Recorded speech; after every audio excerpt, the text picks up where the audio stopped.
Dude, you have to hear about this baseball legend, Ryne Sandberg.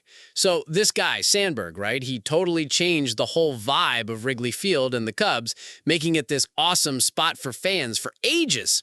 And get this, he even came back recently, like in 2024, with his grandkids for a statue thingy, all after beating prostate cancer.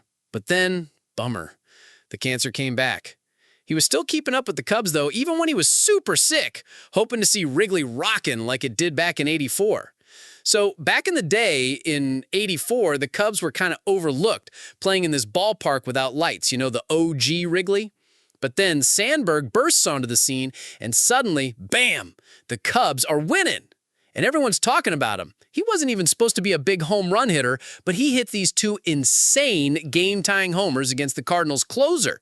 It was epic. People were going wild, and this announcer dude was freaking out on TV. It was like he totally transformed from just some player to the Natural, like that movie character.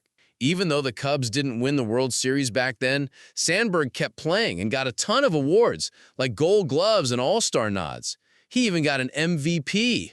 But man, the Cubs weren't always winners. They even started a season totally bombing, like losing the first 14 games. Crazy, right?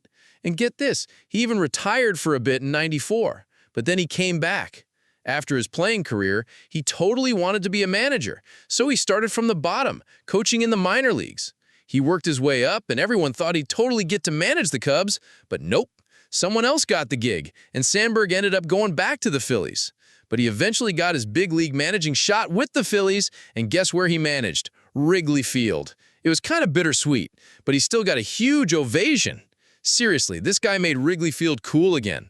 He didn't build the place, but he sure made it a legendary spot for baseball fans. He was such a big deal, and even when he was battling cancer, he was still cheering on the Cubs. Total legend.